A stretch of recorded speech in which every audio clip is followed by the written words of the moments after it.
Hello, everyone. Welcome to Nepantla, an exploration of Indigenous healing and transformation with Ana Louise Keating and Brenda Salgado. My name is Andrew Engel, and I'm senior programmer at Reimagine. My pronouns are he, him. I'm a white cisgender male. I've got my glasses, my plaid flannel shirt that's keeping me very warm today, and a bright orange background is behind me.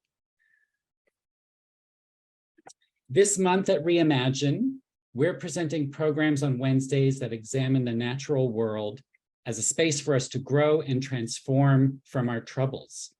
And you'll be able to register for all these events in a link that I'll paste later in the chat. As some of you may know, we at Reimagine have been leaning into the process and the philosophy of what's known as post-traumatic growth, or PTG. PTG is evidence-based psychological research that allows us to recognize opportunity and experience change when we struggle with grief, loss, and trauma. The kinds of growth that occur with PTG can include an increase in personal strength, optimism, more meaningful relationships, a deeper appreciation of life, and heightened spirituality and purpose. The concept of PTG isn't exclusive to Western science. The late Zen Buddhist monk and peace activist Thich Nhat Hanh has a simple expression that is another way of describing PTG.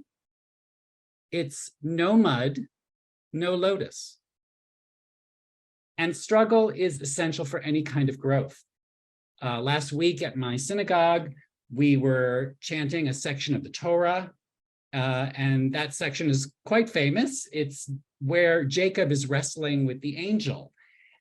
Jacob ended up being wounded, but this bizarre and traumatic event ultimately transformed him. He ultimately repaired his relationship with his estranged brother Esau.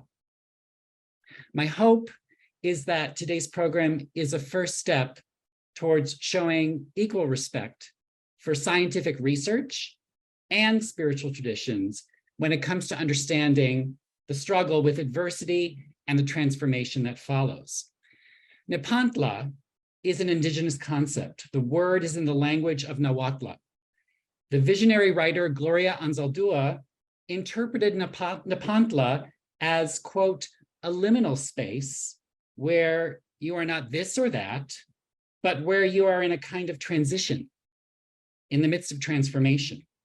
It's a space where you can understand that, quote, the source of profound wounding and deep points of pain is also the source of great creativity and insight. I'm going to let our guest, Ana Louise Keating, elaborate more. She is the leading interpreter of Gloria Anzaldúa. Ana Louise and Brenda Salgado will be in conversation for about 25 minutes. And after that, Brenda, who is truly an MC, and by that I mean a master of ceremony, will lead us in an hour-long practice of breath and energy work that will make us feel more rooted to the earth and the natural world. The majority of us are zooming in from the United States, also known as Turtle Island by Native Americans and their allies. I am in Lenapehoking, where a large city called New York is on occupied land. I ask you to join me in acknowledging Indigenous communities in North America, their elders, both past and present, as well as future generations. I'm stating this because it's a step to continue the process of dismantling the ongoing legacies of settler colonialism and white supremacy.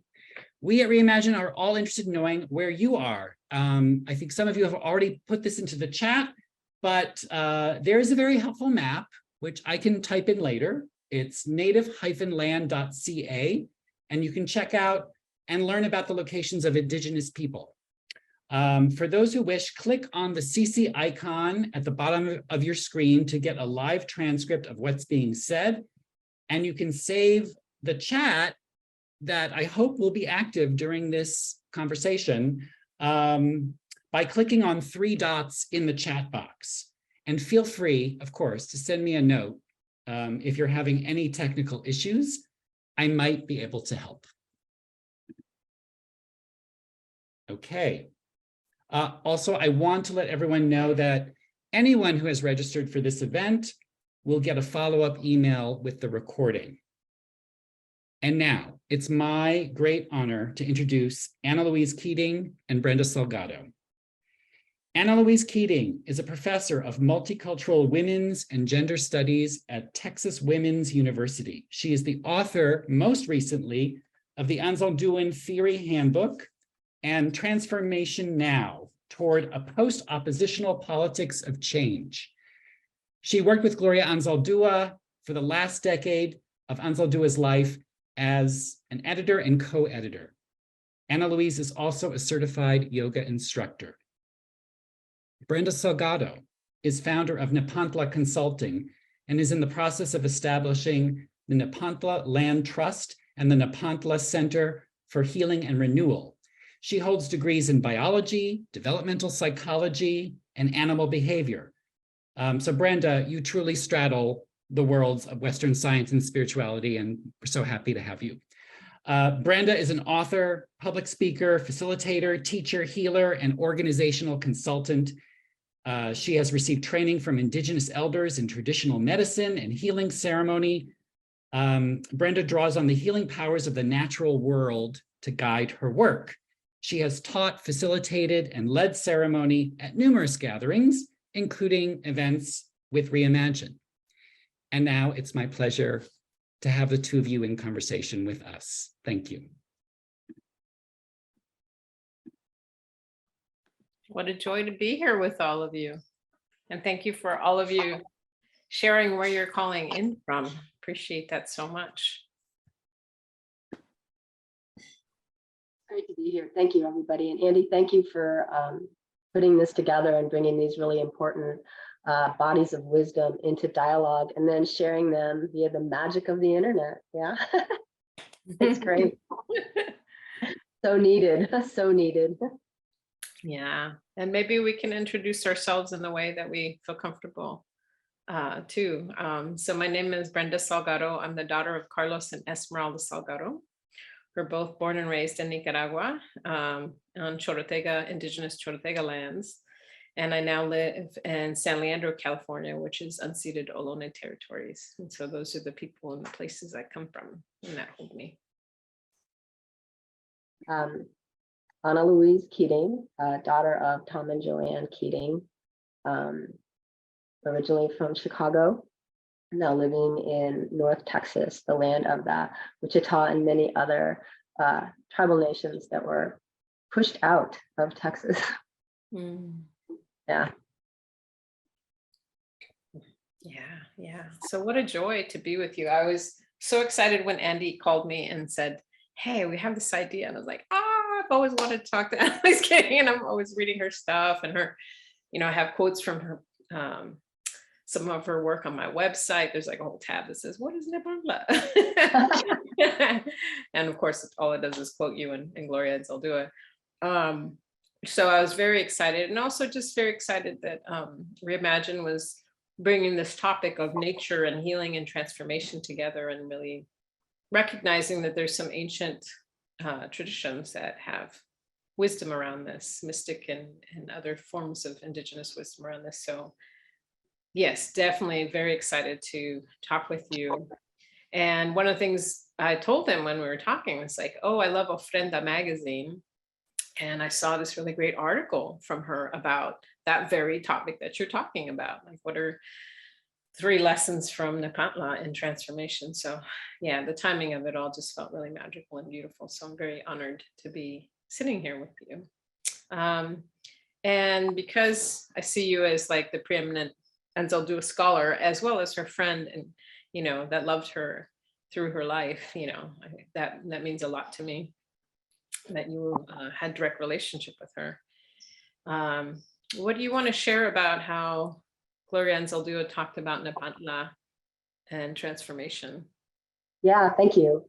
First of all, let me just like honor Gloria always. Like the work she did in the world and the work she's still doing is so important. And I am so grateful that honestly, through some bad stuff in my own life, I got to meet her, become friends, work with her and all of that. It's always a reminder to me that the types of healing that can come from pain or from disappointment can be huge. So Nepantla is a Nahuatl word, as you know. It has many meanings, but one of the meanings is in between. And Anzaldúa started theorizing and using the word Nepantla after Borderlands La Frontera, which is the book she's best known for. It was published in 1987. She realized people were only thinking of the borderlands as a geographic space, which she meant, but she also meant it as this complex liminal threshold of chaos and pain and trauma from which maybe healing would emerge, but maybe not, right? So she meant it in the way that she ended up using Nepantla, but she decided, people were interpreting borderlands differently, so she came up with, or she started using this idea of Nepantla. And she also was influenced by Victor Turner, for example, and by post-colonial thought, which was talking a lot about liminality. So when we think of a liminal space, it's a threshold. And a threshold isn't inside and it's not outside, but it's kind of both.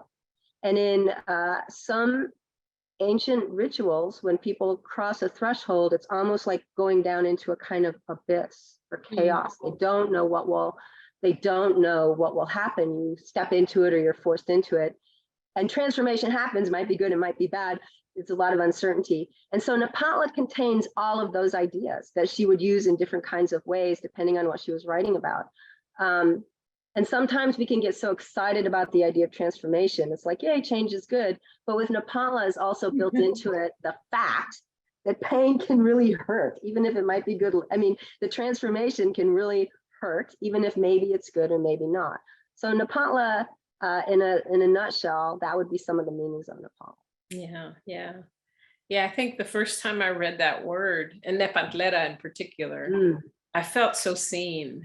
I felt like I came home, because it's, from a very young age, whether it's in my family or in other situations, I know that she talked a lot about being this bridge called my back, and that Nepantleras come to be these bridge builders and don't really fit in any one place, but they could see the connection across things, and that place is a place for psychic and got a lot of big sun coming in.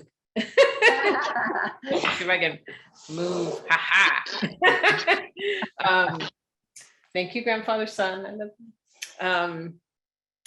So I remember just feeling really seen as someone who often played this bridge role.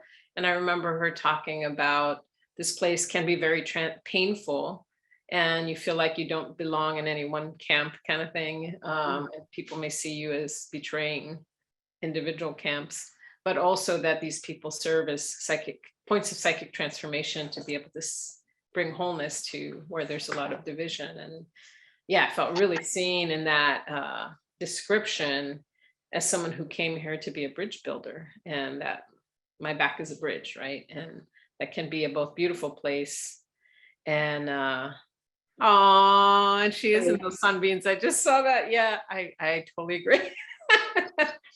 I felt like that was the reason it came in at that moment. I think Nepantlera is one of her most original theories, right? She created that word, and it's someone who has experienced that Nepantla, and instead of being like, okay, I understand this, now I'm over here, and they stay in some other spot, a Nepantlera through choice witnesses to all sides, even sometimes like, ooh, right? I mean, honestly, it doesn't mean just like picking and choosing. It means like being there to do this kind of very, sometimes challenging, potentially very positively transformational bridging work. I felt the same way. Like when I was reading her drafts of Now Let Us Shift, where she was in the writing process, she came up with that theory, looking back at her own experience in a 1990 conference, right? So it's her. Nepantlera is the ultimate Anzaldúa, right? But when I read that, I was like, I felt the same way. I felt like, wow, yes, this describes. And it and my feels like call. the work of our time, right? Where there's a lot of Indigenous prophecy around this time, and humanity having kind of, the medicine wheel or the hoop of humanity having broken apart, and that this is the time of us needing to come back together and bringing a lot of these Indigenous perspectives back so that humanity can come back together, not just in relationship to other peoples, but also to our larger kinship with the non-human world, right? And the liminal, we were talking about this before folks came on, like the liminal is such an important space in this time. The mystic, I shared that I go to a lot of intermystic leader meetings, which is really different from interfaith gatherings. And this piece around being able to drop in together and across difference and perspective, and to really listen to each other and be in practice together. Like, we're not going to get where we need to go as a humanity in the intellectual space. It's going to be in that liminal, intuitive Nepantla space that's going to get us there. Yeah. I want to read a quote from the opening quote from that paper in the Nepantla issue. If you're interested in Nepantla, a friend that has a whole issue that's just on the topic of Nepantla, and this is an art. There's an article in there by you. In Nepantla, we undergo the anguish of changing our perspective and crossing a series of cruces, junctures, and thresholds, some leading to a different way of relating to people and surroundings, and others to the creation of a new world. And I love that you said in there, like, I want to talk to you a little bit about Nepantla first, but then, I want to go into some lessons. And so the first lesson you spoke about was embracing contradiction. Do you want to say a little bit about Gloria's kind of perspective on embracing contradiction in that Nepantla space? Yeah, and to link it with what you said before about Indigenous knowledge is coming back, or how we need this Nepantla perspective.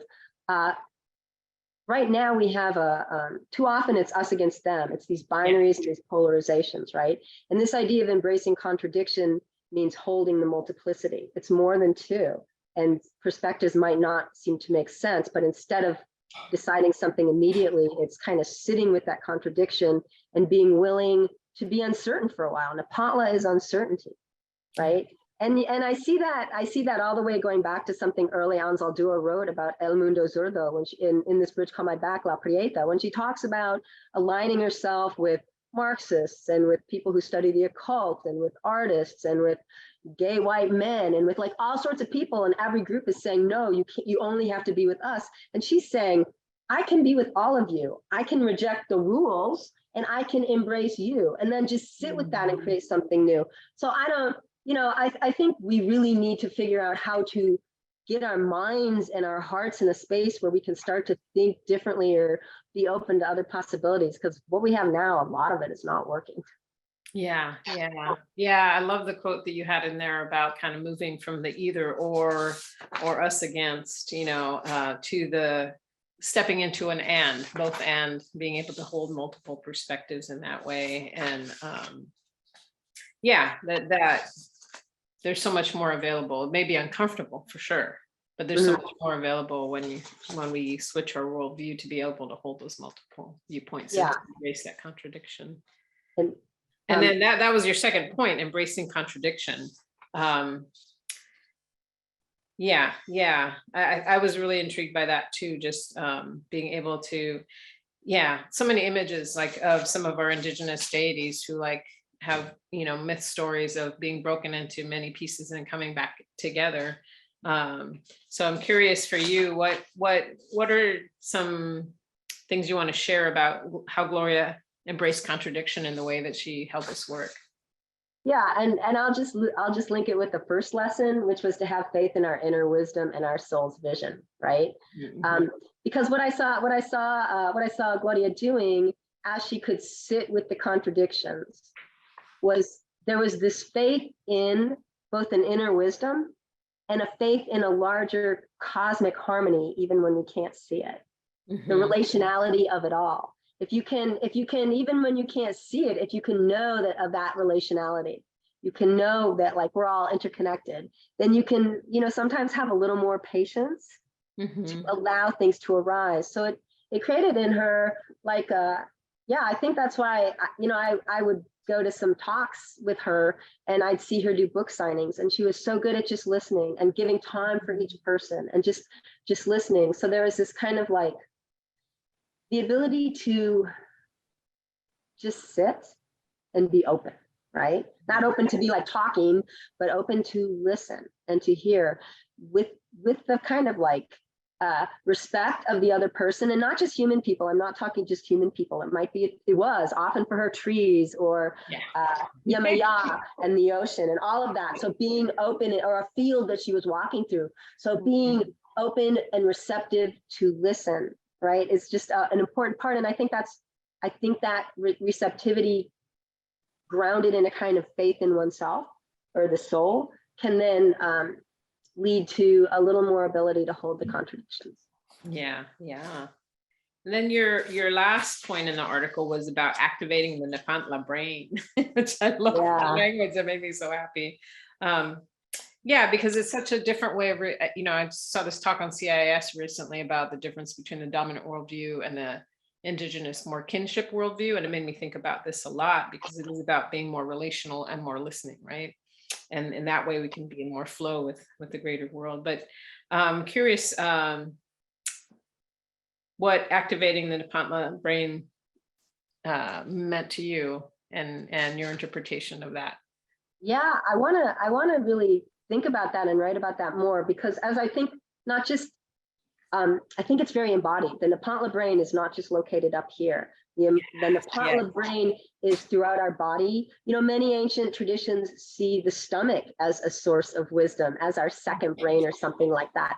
So and I'm bringing in like my teaching of yin yoga as well, and my understanding of our connective tissue, which is all literally, our fascia is all connected in our bodies. We have it in our bodies as well, this interconnectivity. When we can turn really within to listen, we're not just we're growing our Nepantla brain maybe as we activate what Ansel Duo called La Facultad, that embodied wisdom. So I see it as involving those. I see it as Ansel Duo is really interested in those subtle energy systems, so probably it would have something to do with them, whether we call it the chakras or the four winds, or so many cultures talk about that. And then also, wait, what was I going to say? I lost it. Probably being open, so be open to synchronicity, right? So we're reading events differently. At the beginning of that last chapter of Light in the Dark, Ansel Duo is activating her Nepantla brain as she walks through a field, and she listens, and she's just open. Yeah. I want to make time here because I know there's a lot of questions coming in, which is making me really excited that people are engaged and wanting to engage with us. So let's make a little time for that too. I want to thank you for all your work. Like, I'm just so grateful, because I love reading Ansel Duo, and I love reading your interpretation and your expounding on her thoughts. So I'm so grateful to be here. Should we just start at the top? So I have a question for Dr. Keating. I find that in Ansel Duo's work, especially about Nepantla and Coatlicue state, that she describes the process, what may look like, but never really goes into detail of what her Coatlicue state was like.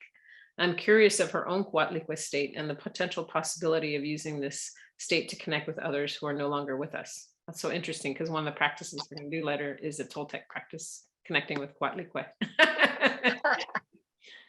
Hi, Dr. Keating. Hey, how's it going? I'm well, thank you. It's Hura from San Diego. We met through Dr. Lara at San Diego State University. Yeah. It's been a while. And so, that was my question. Familiar with the Coatlicue state? Of course, you wrote about it. So please, I'm sorry, I don't mean to interrupt. Go ahead. No, the Coatlicue state, which she talked about first in Borderlands, and then later, right, in Light in the Dark. What it looked like for her, it looked like profound depression. Really, it looked like paralyzing, like being frozen. It looked like being frozen depression. But I think she was able to hold that space generally with the belief and assumption that work was happening, and that if she could stay with it. So thanks for asking about that, because it's another way to think about contradictions. If she could stay with that, transformation would happen. She would come out of it. And I think here it's really useful and interesting to remind ourselves that before it was the Coatlicue state, it was the Medusa state. And then we can think of Medusa as the completely fine person who, you know, was eventually turned into what the dominant culture saw as a monster and beheaded, but that beheading led to the birth of Pegasus. Right. Yeah. Interesting. Yeah. So I was thinking in terms of like Nepantla and Coatlicue state, how like where you talk about depression, and I find it to be this really interesting space where in this abysmal abyss, that you could find that Goyashakwi consciousness, that knowledge from the darkness. And I find that that's so profound because there's like little footnotes of it, right, of that concept. And I'm just like there is knowledge and wisdom from darkness and from that pain and from that depression. Um, and yeah, light in the dark is, yeah, it's like my tome I carry with me. But I just think that these concepts are really fascinating because she's helped so much through that Coatlicue state and through this concept of Nepantla. But I was just like, well, what was it like for her? What did she go through? And I found that to be something that connected. yeah, she went through a lot. Like I knew her really well, I thought, but then when I was editing Light in the Dark, I understood even more deeply how very profound her depression could be. She always had that confidence and she stayed with it, but yeah, it could be pretty, I think also probably pretty lonely. Like I'm just guessing, this is just my intuition, but that's my sense of it.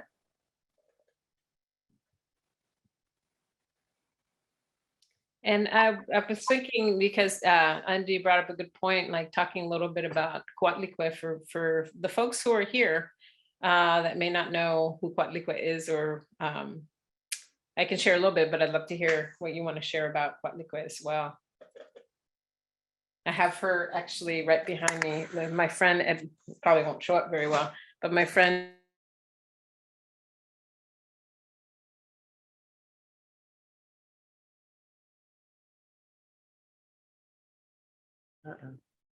Anna Louise, while Brenda is unfreezing, maybe Yes. familiarize us with Coatlicue and the Coatlicue state for those who may not be Yes. familiar with it.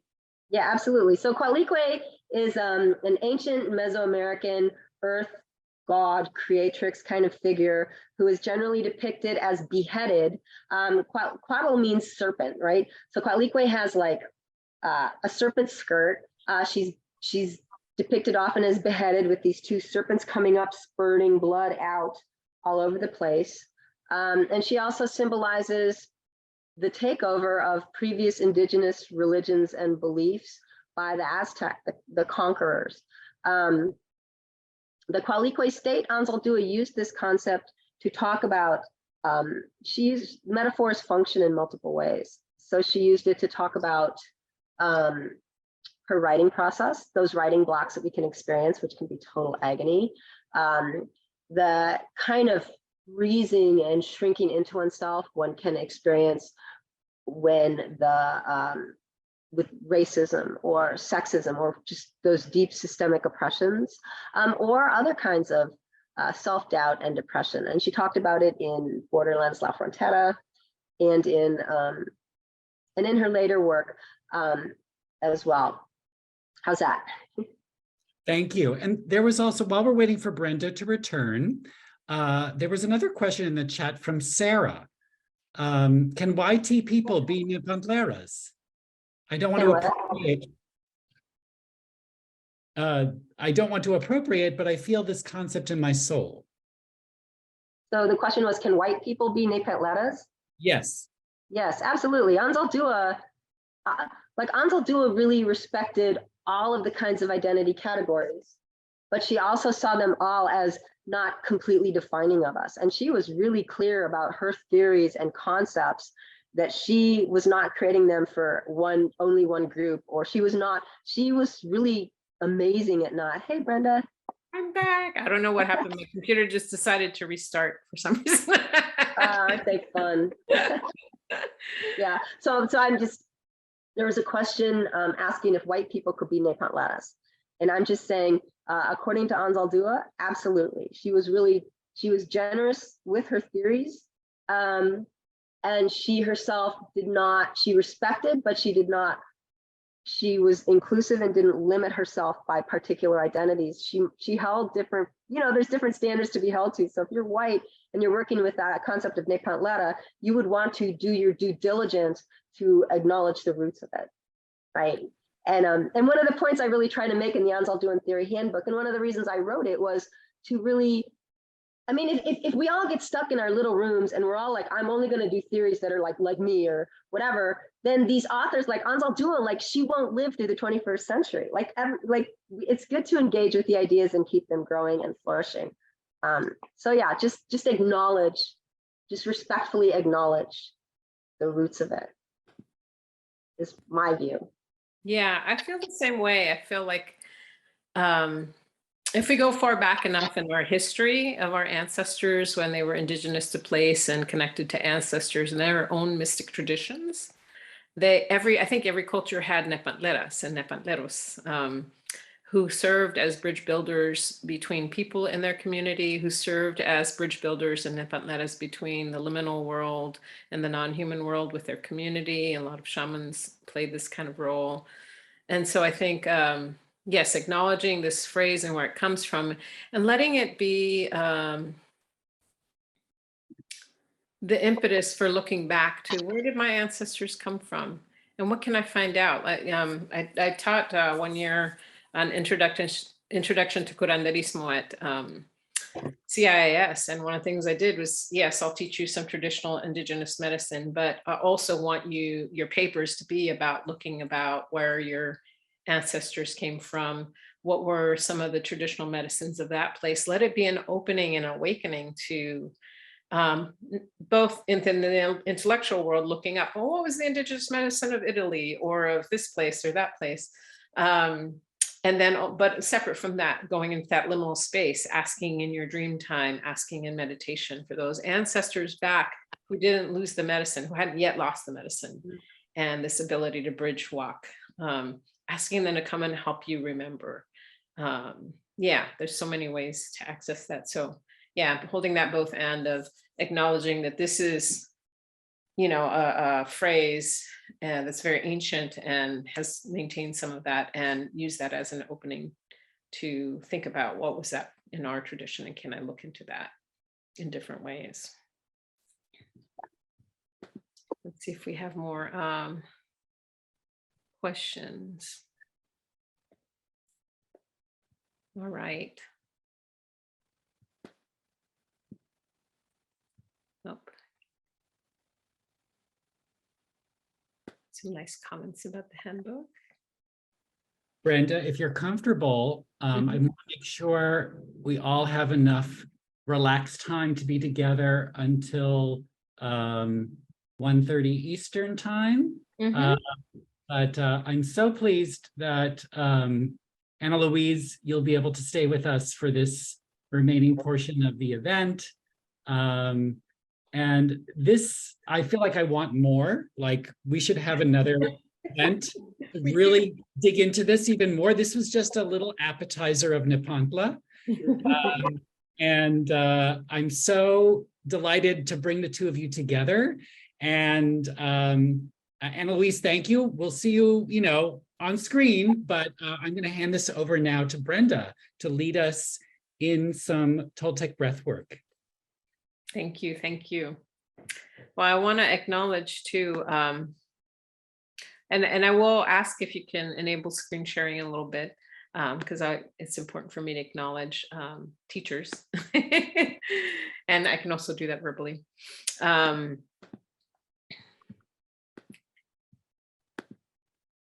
So I want to, before I start talking about Huatlic, because it's one of the practices we'll do, I did want to share, close that before I go there. It's really important to me this is part of being in the kinship worldview, is honoring who and where I come from and who taught me what I'm sharing with you today. It's really important not to claim things as, oh, this is Brenda's medicine, but medicine that's been passed down a long time. And so I want to honor my parents, my grandparents, and the different places they come from in Nicaragua, knowing that I'm powered by my ancestors, both their gifts and their trauma, and working with that in the Toltec work and the curandera work. But especially in this time, want to honor my teachers, my venerable teachers. So a lot of what I'll be sharing is my very first teachers were 3 elders from the Purépecha lineage in Michoacán, and they're pictured on the left. That was, and met them at the Festival of Traditional Medicine in Tecate. Sad that's not going on anymore, but it was a place where I met them, as well as the middle teacher, grandmother Amalia Salas, who's from Xochimilco, Mexico. For those of you who have been with me in the Harmonization and Healing with Roses work, she's the teacher of that medicine, so I'm grateful to her. And then some of the things I'll be teaching about the calendar and the prophecy and the Toltec breathwork in particular comes from Sergio Magaña, who's a Toltec teacher. And I'm very grateful to him too. I feel like there's a lot that ancestors and spirit kind of led me to when I was young in understanding. And then I think having a teacher helped me to bring some framework around that. So I'm very grateful to Sergio in that way. And then I'll share just really briefly, because I think it's relevant to this conversation and why Nepantla is so important as a concept right now.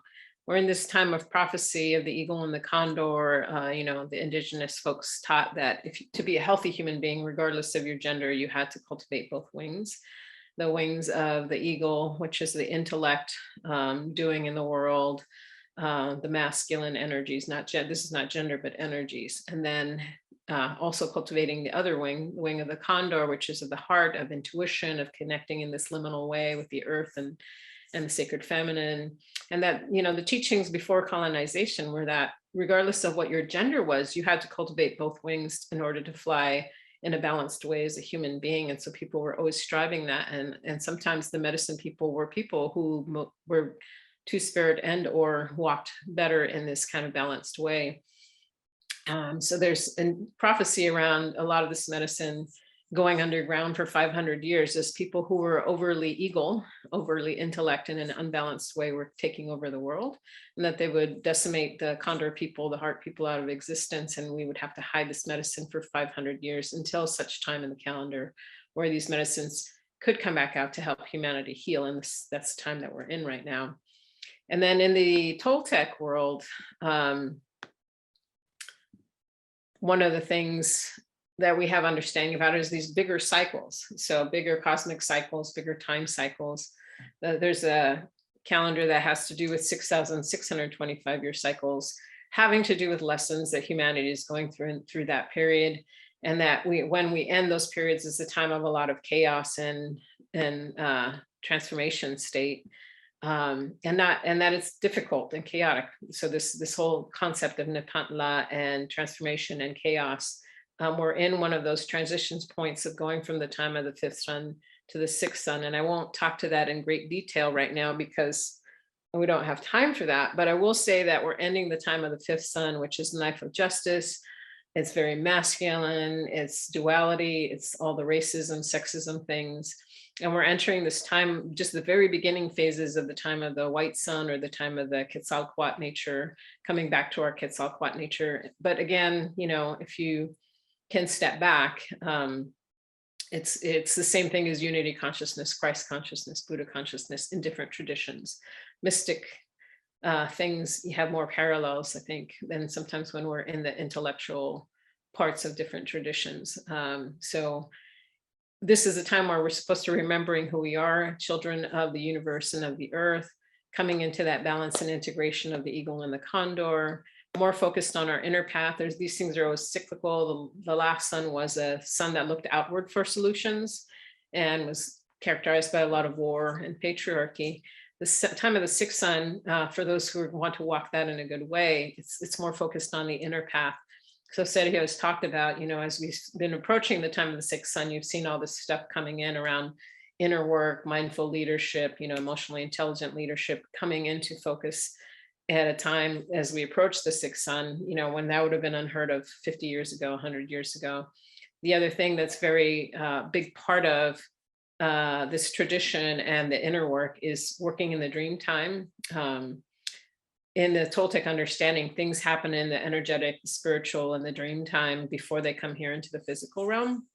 And so part of being a good Toltec person walking on the Quetzalcoatl path is working in the dream time to co-create with the universe and Mother Earth, the world that we want. And so one of these things that he said is like, in the ways that we've seen mindfulness and yoga coming all over the world in this recent history, we're going to start to see dream schools coming back and going all over the world too, and working in a good way in the dream time.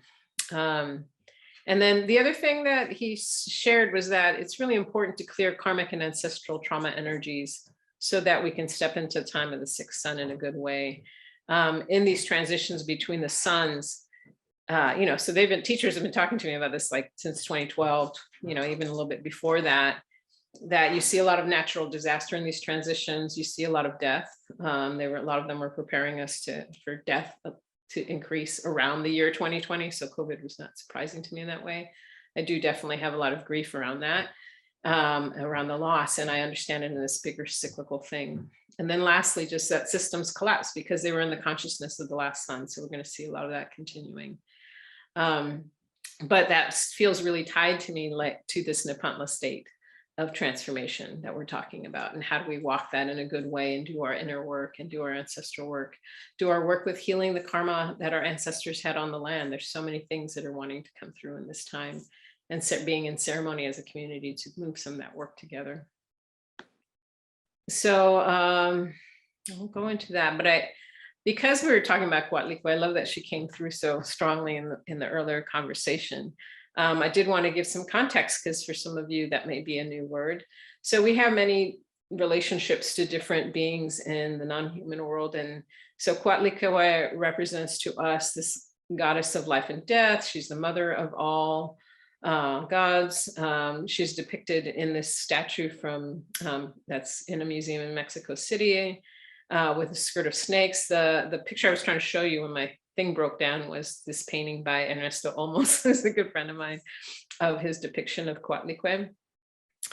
And she is, what I love about her is that she represents life and death. I think there's many ways in many of our traditions that we've held on to the part of the goddess that is life, that gives birth, that is compassionate, that's loving. But there's so many traditions where we have become afraid of the part of her that's death, and it's all part of the natural cycles.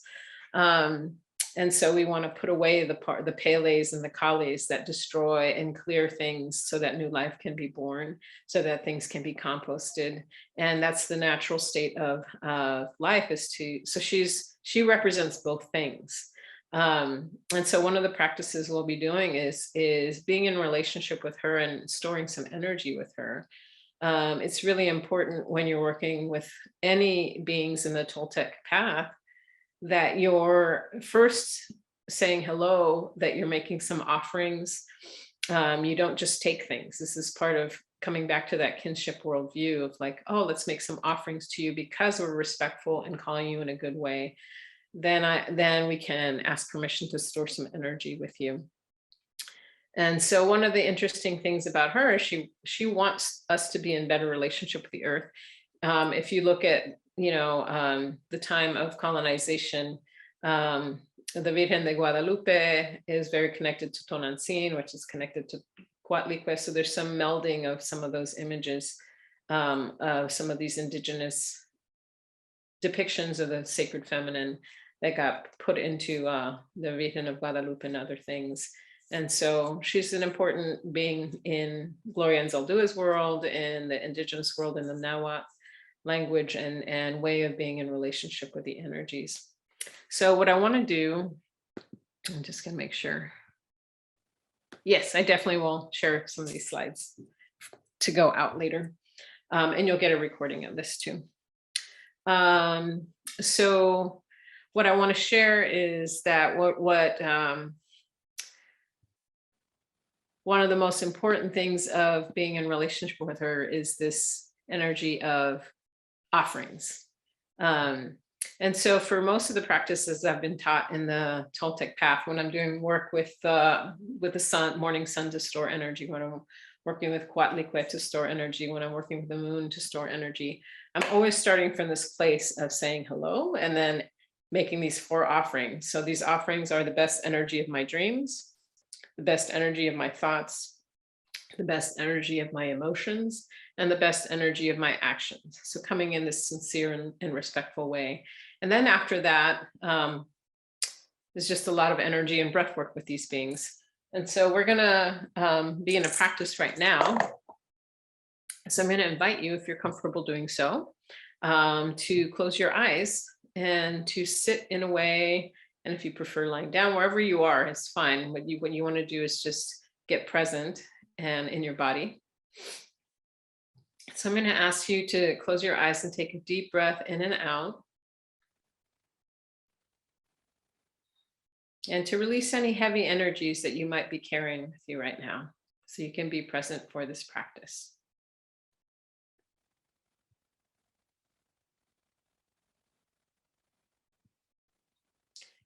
And then as you breathe in and out again, just see if you can feel your connection with Mother Earth, the ways that you're being supported by the earth in this time. And send your gratitude down, whether if you're sitting through your feet, if you're lying down, just with your connection with the floor. Send your gratitude down towards the center, the core of Mother Earth. And receive some energy and connection back coming up as you're breathing in and out. Just being in that relationship with the sacred below, whatever that is for you. And allowing your body to receive some of that energy. And as you're breathing in and out, also extending gratitude out towards the cosmos, the universe, through your crown. Gratitude for your divine self being in this human body. All the beings who connect with you in the universe, who watch over you, guide you, love you. Sending gratitude in that direction and receiving energy from the sacred above. Allowing those energies to fill you up and find balance in your heart being the center of the intellect, the intuition, the above, the below. Knowing that we're human beings who are meant to live from our heart and in balance with these 2 energies. And see if you can feel behind you the 7 generations of ancestors who came before you, extending out from your heart behind you.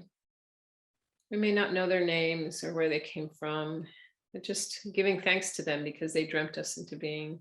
They made us possible through all their gifts and all their trauma.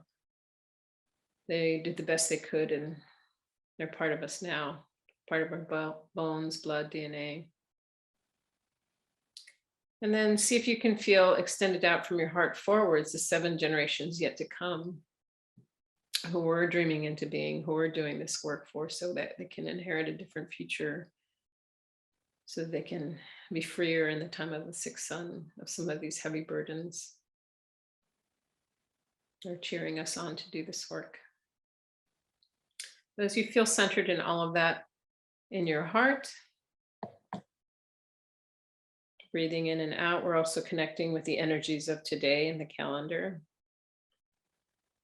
As you breathe in and out, we're connecting with the energy of 9 Chichen, associated with life and sacred ceremonies, a day that's propitious for performing personal rituals, for asking for vitality, clarity, and understanding of your soul's journey and purpose. And a good day for working on physical, emotional, and spiritual strength by exercising your body and honoring its right to health, resolving personal or interpersonal issues, and choosing happiness and joy, and dedicating time for meditation and silence. It's a good day for doing this work together. 9 Chichen, 9 Serpent. It's very feminine imbued numbers and sign. Okay, now that we're settled in energetically that way, we're going to breathe in and out 4 times together. I'm going to say 13 in, 9 out, so that we're in the right energy. And so you'll be breathing in through your nose and out through your mouth. So I'll say 13 in, 9 out as we breathe in and out. 13 in. 9 out. 13 in. 9 out. 13 in. 9 out. 13 in. 9 out. And now we're going to make some offerings to Coatlicue as life first. We'll work with both of them, but we want to work with Coatlicue as life first. And so what I'm going to do is make the 4 offerings. And when I'm doing this, I'm going to ask you to breathe with me. So you're just sending these offerings as a breath towards Coatlicue as life. And we're going to give her many offerings so that we can store life force energy. So Coatlicue as life, we asked you to come and we make these offerings to you first to be in right relationship. First, we offer you the best energy of our dreams.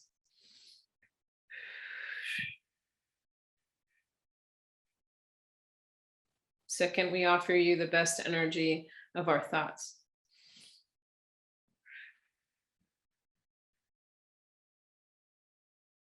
Third, we give you the best energy of our feelings.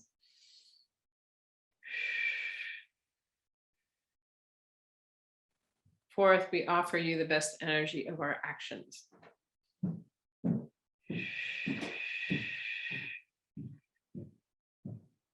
Now that we've made the offerings, we can call you. So I'll be calling Coatlicue in and see if you can visualize her as an energy, as a light, as a figure in front of you. And it's okay if you can't. Just trust that when we call, that beings are summoned and they come when we come in the right way. Coatlicue's life, Shiwawi, Shiwawi, Shiwawi, Shiwawi. Please be with us. Please be with us. Please be with us. Please be with us. Now that we've summoned Coatlicue as life to be in front of us, we want to make as many offerings as we can to her so that we're able to store energy. So out of respect, we want to give her things that we want composted, that we want to release. So as you breathe in and out, I'll say some things, but there may be things that you want to release too. So as you breathe in and out through your breath, offer to the Mother Earth, to Coatlicue as life, the things to be composted.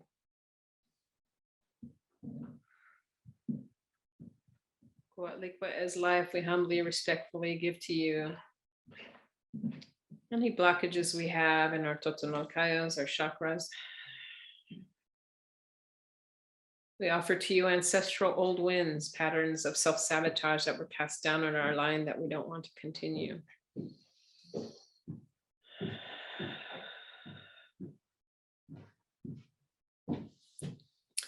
We give to you any negative thoughts that keep us from our connection with our true self. Patterns of negative thought that were passed down in our line, as well as ones we've taken on our own. We offer to you heaviness and grief in our hearts and our chest area, particularly from these last few years. And also any grief that we may be holding for our ancestors, whatever we're able to release. The regrets they had about the things they did and didn't do. Any patterns of unhealthy relationship to self, to others. In this heart area. Things that block our immune system from being its strong and powerful self, self-healing self. Hearing anything blocking the medicine in our blood, our bones, our DNA that's lie dormant because of loss of our medicine and our relationship and kinship with the human and the non-human world.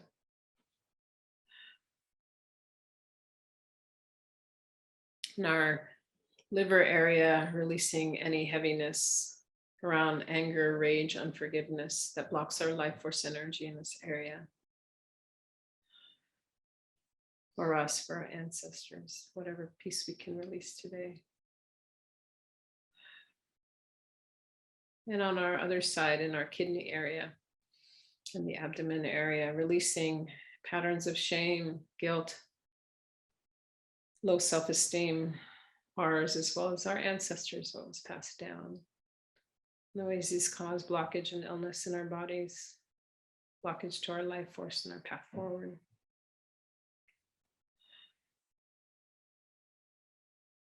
Releasing any blocks to our connection with Mother Earth, our intuition, our other ways of knowing, the ways we have been taught to disrespect our intuition and other ways of knowing.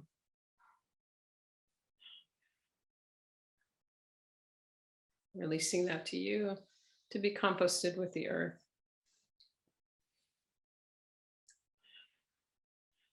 When there's particular blockages, illness, patterns that you want to release those through your breath.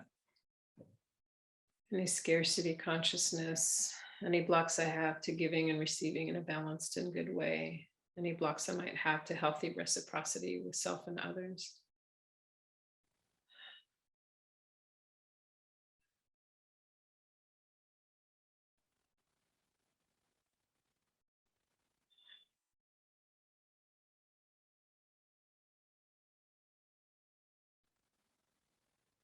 Any patterns of addiction, of numbing the body and the spirit in order to survive. And we know some of our ancestors did these things because they didn't know how to deal with their pain, especially when their medicines and ways of being were taken away.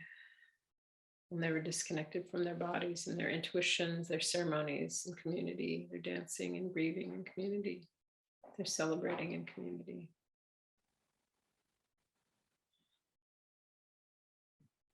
That disconnection from belonging to one another and to the non-human world. The grief around that, releasing that to the earth.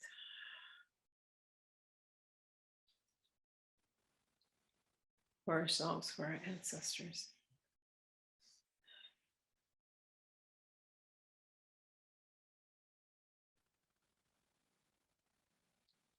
And because we've made many offerings to Coatlicue, we now want to say, I accept you to take my offerings.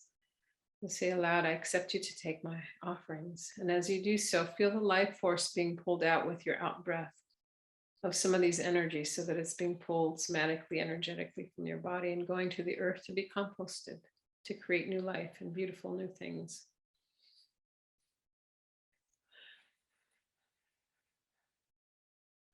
Allow that to collapse and go to the earth with your out breath.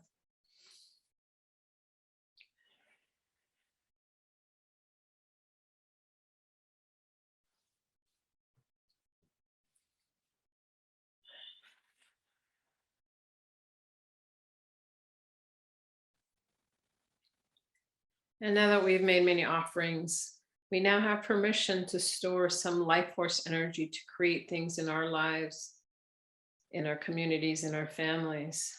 So you want to put out your left hand. The left side is associated with Coatlicue's life. And you want to receive energy for creation and life on your left side. So as you breathe in and out now, feel energy coming in through your left hand and being stored on the left side of your body from your head to your toes. Breathe in and out and receive life force energies to create new habits, new patterns, new dreams, new beliefs, new thoughts, new feelings, new actions that are in alignment with who you are and your purpose in the world, with your health and well-being. To store for work with creation and community and family for the things you want to build together. So as you breathe in and out, allow that energy to be stored on your left side. And the only reason we're able to store this energy is because we made many offerings. We can't take this without making the offerings. So we want to always be in right relationship, breathing in and out.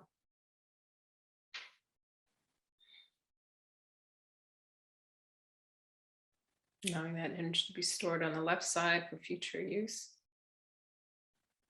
so that you can plant new seeds for yourself, for your family, your community, so that you're not creating in a way that depletes your energy.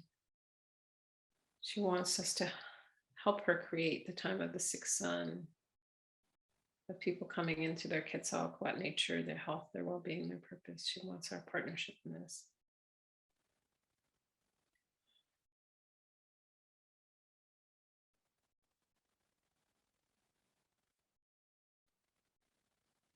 And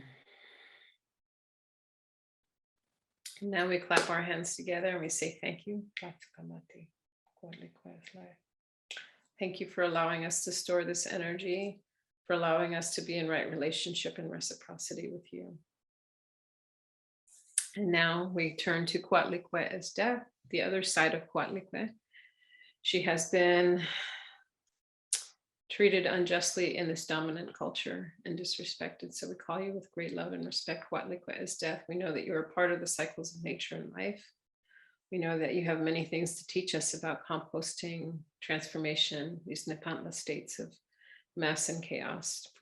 That's the beginning of new life. And so we call you first by making the 4 offerings to Coatlicue as death. We offer you the best energy of dreams, of our dreams. Offering you that with our breath. Second, we offer you the best energy of our thoughts. Third, we offer you the best energy of our feelings.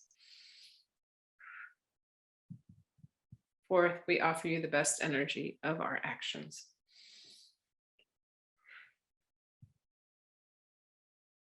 And now we ask you respectfully to be with us. Shiwame, Shiwame, Shiwame, Shiwame. Coatlicue as death, please be with us. Please be with us. Please be with us. And we sense and feel into Coatlicue as death in front of us now, the complementary and equal side of Coatlicue as life. We thank you, Coatlicue as death, for all the lessons in this time, the death of systems that are collapsing. We have sadness and grief over the death, but we understand this is a part of the cycles of life. So we welcome you. We honor you for the things you are meant to teach us, for the ways that you partner with the mycorrhizae, the fungal network, so many beings to help compost and give new life, nutrition to new life, new seeds and new plantings. And now we humbly, respectfully make offerings to you. They may be the same offerings you made to Coatlicue's life. They may be different ones. And I'll go ahead and speak some aloud, and you can also do your own. Coatlicue as death, I offer to you at the crown of our heads some of the heavy karma of our ancestors from the 1st through 5th sons. We ask you to compost that so we can release some of that heavy burden for ourselves and for our ancestors in the ancestor world, so that we're more able to cultivate our skills and talents in this time of the 6th sun and reclaim our Quetzalcoatl nature. You know, this is part of our work of this time. Clearing heavy flints of karma for ourselves and our ancestors. In our crown, allowing that to collapse and go to earth. Clearing the eyes and ears, the things our ancestors did not want to see, did not want to hear. Ways they didn't see their own true beauty.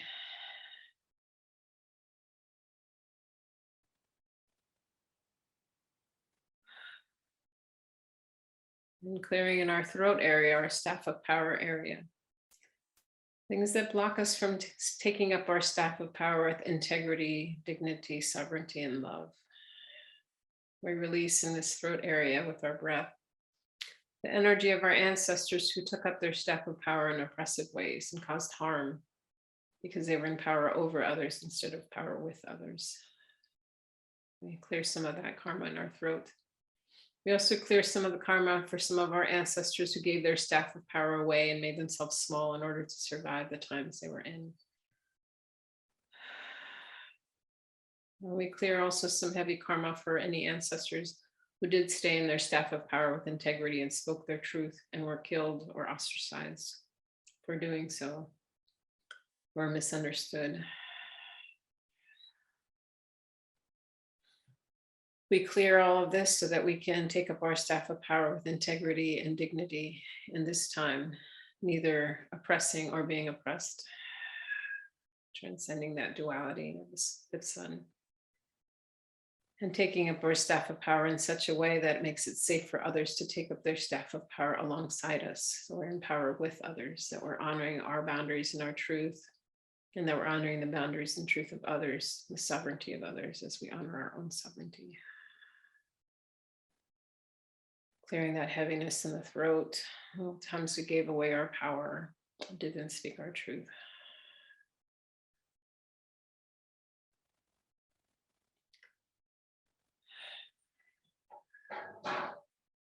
Clearing along our legs, our feet.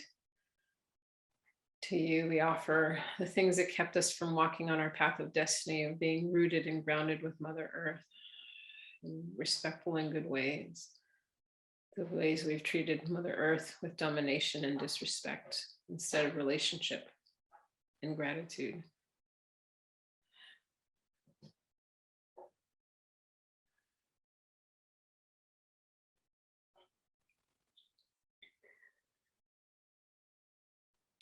Clearing in the mouth area, we offer to you, Coatlicue, as death, any harsh words we've spoken against ourselves and others, any patterns of unkind words in our ancestral line, or words were used like daggers or arrows to inflict pain and harm. Patterns of gossip and misuse of speech in this way. We clear this so we can use our words in this time like flowers to create truth and beauty in the world. We thank you, Coatlicue as death, for receiving these things. Whatever other things you want to offer, breathe those out as well. In particular, I want to offer any stuck energy and illness that still remains, though it's clearing in my arms, in my feet. If there are other things you want to clear, offer those as well. Any energies you've taken in from others that are not yours. Any bad intentions people have sent to you. No one belongs in you but you. All those energies to collapse and go to Coatlicue as death, to be composted.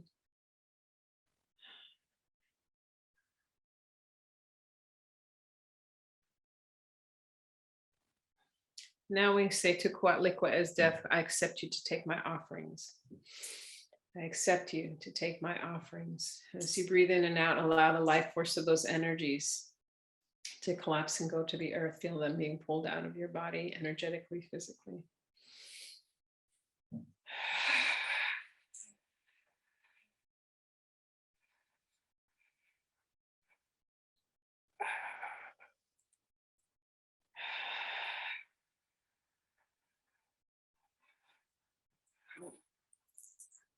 Allow that energy to go to the earth, to be composted and to create good things in your life.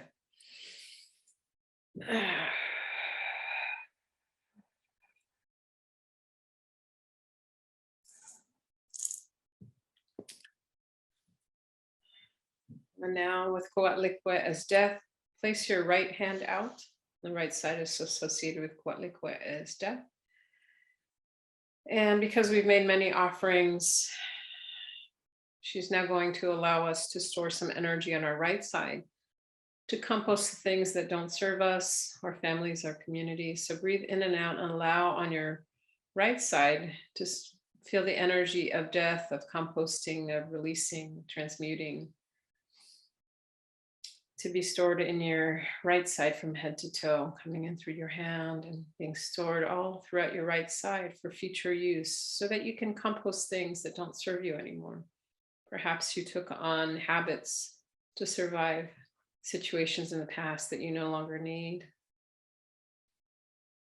Perhaps old relationship or behavior patterns that don't serve you. You're storing that energy to give death to things that you don't want anymore, and she'll help us energetically to do so. To compost those things so that they can create the energy for new life and new seeds to be planted. And storing that energy on your right side for future use to give death to things that don't serve us, that don't serve our families, that don't serve our communities. Giving thanks We store this energy. It is very connected to the Nepantla state of transformation.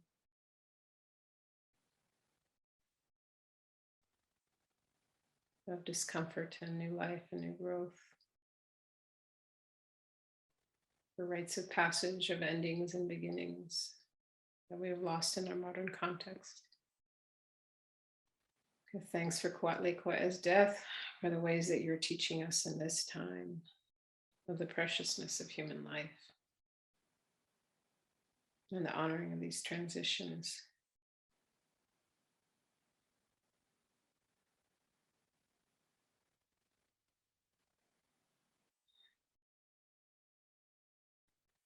And being in ceremony with one another in community to honor these transitions and deaths for ourselves and for our communities.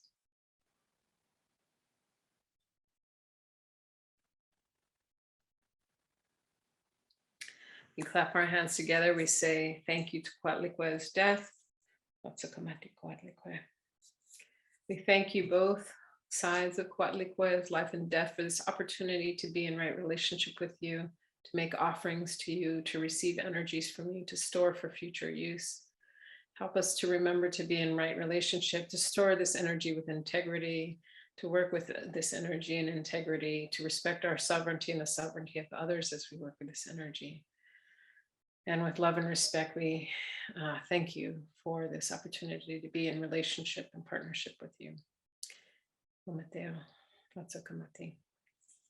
count of three, we'll come back. 1, 2, 3.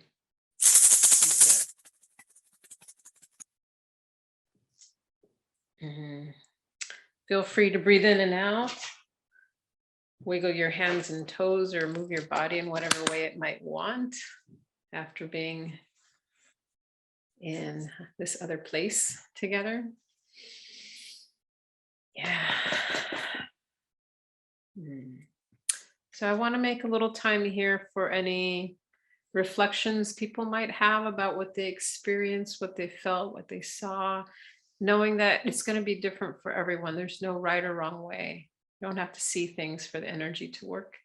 It really is about right relationship and surrendering into the space. But I would love to hear from folks who feel comfortable sharing what came up for you. And if you have questions too. It's my joy to share. Hello, everybody. My name is Deja, pronouns she, they. I'm here on Pomo land in Northern California. I'm so happy that I stumbled upon this. I've never even go on Facebook, and I saw this come up, and I haven't felt, so I'm also an Indigenous intuitive healer. I'm from Guam originally. And I practice my Indigenous medicine out here, and I have never felt such energy in between my hands through that meditation. And it was really amazing because when we were receiving on the left side, I had a tear fall from the left side. And when we were releasing on the right side, I had a tear fall from the right side. And before this Zoom and going into the end of the year, because my solar return is actually, it falls on December 31st. So I prepare for a lot toward the end of the year. And it's amazing how it's just in such alignment with the things that you're saying about releasing ancestral trauma and what I'm working on and how in alignment we are, because I've started to learn a little bit about Toltec studies, but because of colonization and cultural appropriation, I'm very careful about how I want to learn things and how I receive things. And so thank you for just sharing that amazing, safe connection that I've never felt before. And you don't usually expect to feel things like this, especially through Zoom and in this way. So you are powerful. Thank you. Thank you. I don't even just thank you. And thank you for holding this space for us.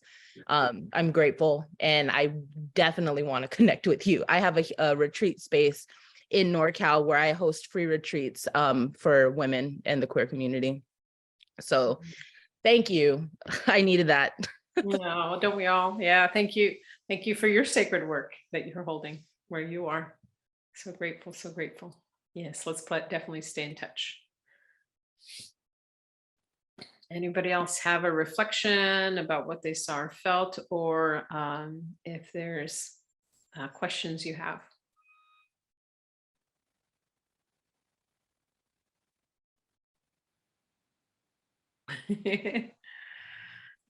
It's okay. I think there's little trickster energies playing with us that kicked me off earlier too, right? When I was trying to show somebody's playing with us on the other side. Okay, if there are no questions. I saw a question from Sarah, and I saw a question from Claudia. Okay, great, great. Well, Claudia, so can you hear me? Yes. Oh, I just share how moved I'm feeling, how thankful and how honored I am right now. I'm originally I was born in Amazon forest. I'm from Brazil. And I've been so deeply in touch and doing in this journey of healing and connecting with the wisdom of my ancestors. And it just feels so beyond words to do this in community and to realize that my personal journey in connecting with this, that's been so isolated, so lonely, is connected in such a way, such profound way, and Gloria Zaldúa is just a gift to be connected with the legacy that we have as women in our continent, throughout the spine cord of our continent, from North America to South America, and connect with this energy. And I just feel so loved, and I feel like so thankful to your presence. Really, Brenda, thank you so much. I hope to be in touch, to get in touch, and to keep doing this work together, also through Reimagining. Yes, yes. Thank you. I can feel your condor medicine through the screen. Thank you. Likewise. Medicine of the condor. Yeah, yeah. Absolutely. Thank you. Brenda, I saw Sarah's hand raised before. Well, thank you for managing that, because I'm terrible at managing those things. Go for it, Sarah. Hey, so like everyone else, I first want to say thank you. That was beautiful. But I'm a white woman of Irish descent, and I typically associate myself with the goddess Brigid, and I'm of Christian ancestry, so I have a lot of that background. And I'd actually never done this practice before, and what I found was, because it was so unfamiliar to me, it felt like I was talking to a stranger, but that it was a stranger that I wanted to get to know, who can help me let go of some of the grosser parts of my background, help me compost some of those things that have been used to hurt others. That I can still be faithful to Brigid, but get to know this other aspect of divinity. And so thank you for introducing me. Oh, my pleasure. I feel like I mentioned that when I'm in a lot of intermystic leader spaces, and there's really no conflict in those spaces around medicine. I think in the Christian world, like, I was raised Catholic, but definitely what I have loved in my adulthood is I worked for a place called Wisdom and Money, and we worked a lot with the contemplative practices of Mary Magdalene. And that part was in alignment with all this stuff, right? And then I teach at this thing called Fairy Congress in Oregon every year, and that's so much fun. Like, primarily European descent folks who are reclaiming some of their indigenous practices. So there's so many places where we can gather and reconnect to dropping in together in these different ways. Yeah. Well, and I find it's an interesting. I'm reading Sweetgrass right now for the book club. It's so amazing. And Robin talks about having both feet here on this land. Stop standing 1 foot on one shore and 1 foot on the other shore. But be, if we're going to be naturalized, then be naturalized citizens. And so learning about Indigenous culture while also hearing my Celtic culture and learning to combine those two has been amazing. So thank you for your help with that. Oh, my pleasure. Do we have any more hands? We do. We have Sarah. Another Sarah. Sarah. Another Sarah, thank you. Sarah. And thank you so much for that practice. I'm of Jewish heritage, so this is not my heritage either. But just a really quick comment, which is that I found the rattle to be very powerful for me in combination with the breath. That it was a surprise how much I felt that rattle in my body as we were doing the practice, and it felt very effective. That's all, just that comment. Yeah, I think one of my teachers, I don't remember what it was, said to me, if you look at all Indigenous cultures around the world, they all had drums, they all had rattles, and they all used toning with a voice in their ceremonies. So this rattle transcends across all these mystic traditions, which I really, really appreciate. And it's such a good mover of energy. Yeah. So we have about 8 minutes left. So we're going to do a very quick practice, which doesn't take as long. So I'm going to do it for the morning sun because it's still the morning sun where I am. I teach a course on Toltec practices, which includes these and other practices. And so one of the things we do with Grandfather Sun is to store energy in different centers of our body.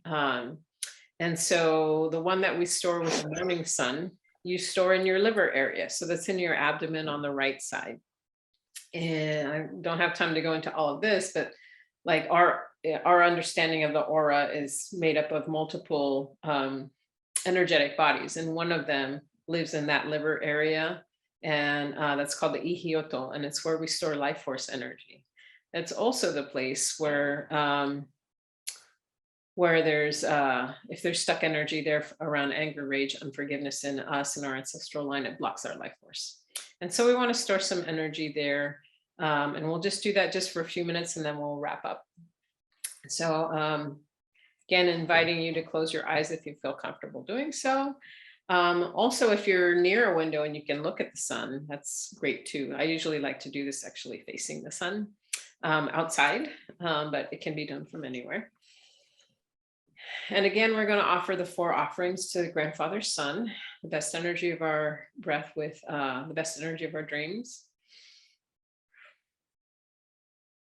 best energy of our thoughts,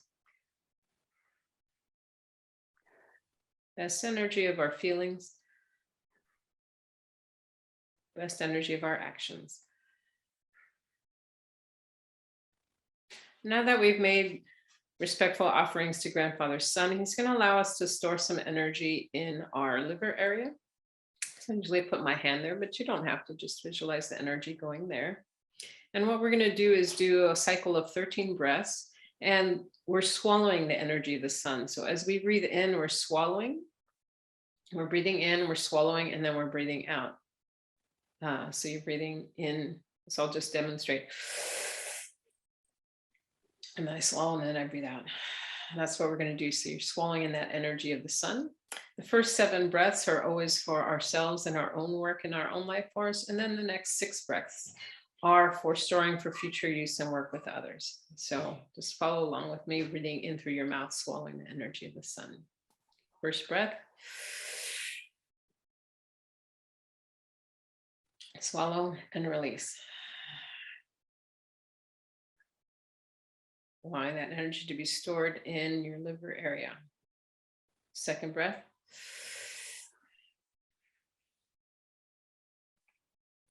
Swallow and release. Third breath.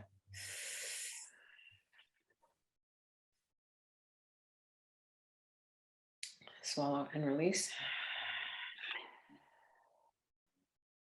And you may find difficulty swallowing, that's okay. It's normal in the beginning of this practice. With practice, it gets easier. Fourth breath.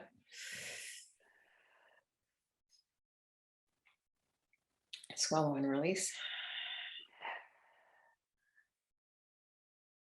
Fifth breath.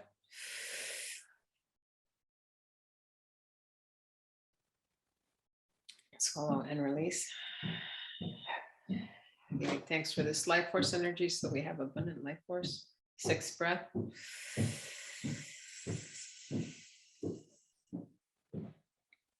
Swallow and release.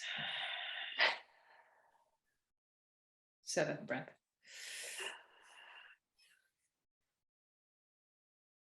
Swallow and release. We give thanks for storing these 7 for our own use. And now the next 6 we're storing for future use and work with others. 8th breath.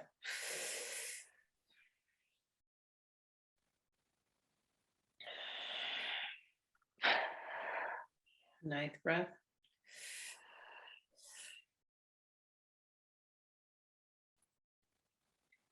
Swallow and release. 10th.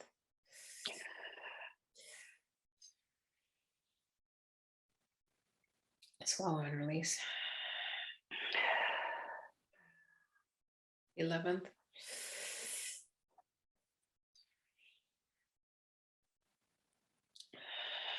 And 12.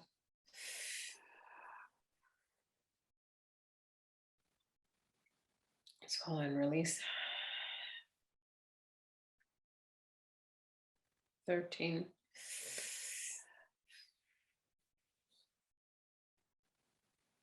Swallow and release.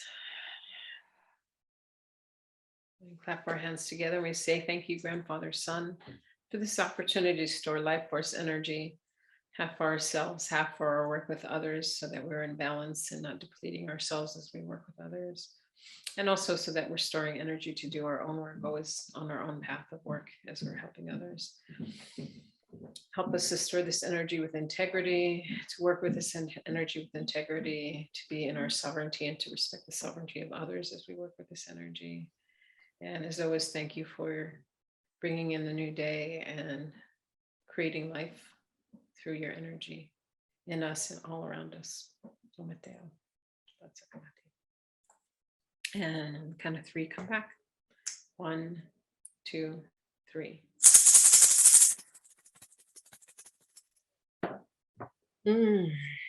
So you should do those in the morning, and we'll do more than one set, also to partner with the hummingbird energy that makes impossible healings possible. So feel free to work with that as you leisure. I think we only have 1 minute left, but I did want to invite Anna-Louise back. We can say goodbye together. I'm so grateful you were here, that you were able to join us. Me too. I'm so grateful to have been in conversation with you, and thank you for that breath work and the visualization. I'm so hot now. Yeah, lots of energy running. Yeah, I'm just like, whoa. Thank you so much. Those are such beautiful practices. Kwa'likwe has been so important to me as long as Ansel Dua. So I love that, and thinking about the left and the right like that. So beautiful. Thank you. I'm so grateful to be in conversation with you, and I see a long lifetime of friendship blossoming from here forward. I look forward to it. Andy, is there anything else we want to do before we close? I know it's 10:30. I think we should all put our hands together for the 2 of you. Thank you. And bringing together intellect and spirit. It's all connected, and you really brought this together for us at this event. I hope everyone will join us next week for our table talk on plant medicine. And we're just so happy that all of you came, and just keep attending. We'll send a follow-up email with resources to all of you, the recording, the slide deck, etc. And I wish everyone a beautiful day. Thank you so very much to you all. Thank you. A pleasure, Thank a blessing you. to be here. I want to. You all take care. Yes. Yes, Brenda. Yes, I do want to address one thing in the one or two things in the chat because it feels important. Lena mentioned that she has a little pain around her liver. I would recommend doing another round of this, 13 breaths, asking the hummingbird energy to partner to do healing in that area. So just the morning sun is associated with the hummingbird energy. So just do 13 breaths and ask for some movement of whatever pain around the liver. That's just indicating some energies that want to be moved for you and your ancestors in that area. And then won't go into it now, but somebody did ask about the symbolism of number 7 and 6. So everything in the Toltec is related to sacred geometry. Particular numbers have certain energies. So 13 is a very important number. So it's actually the number 13 is important in that practice. And then the breakdown is mostly because my teachers have taught me too many healers are healing people out of their own life force and depleting themselves. So he's very teaching you the discipline of half for you, half for the others in that cycle of 13. I think I wanted to address those two just because it felt. Yes, definitely do another. I see Andrea's boosting the question. So yeah, definitely invite you to do more of that. And you can also offer it to Coatlicue. Say if there's pain that's coming up in my liver, I want to offer it to be composted. She's happy to take things. Yeah. Thank you, everyone. And you'll get some resources by email after this. Much love. Andy, thank you so much for bringing this opportunity to us all. Thank you. My pleasure. Goodbye, everybody. Bye.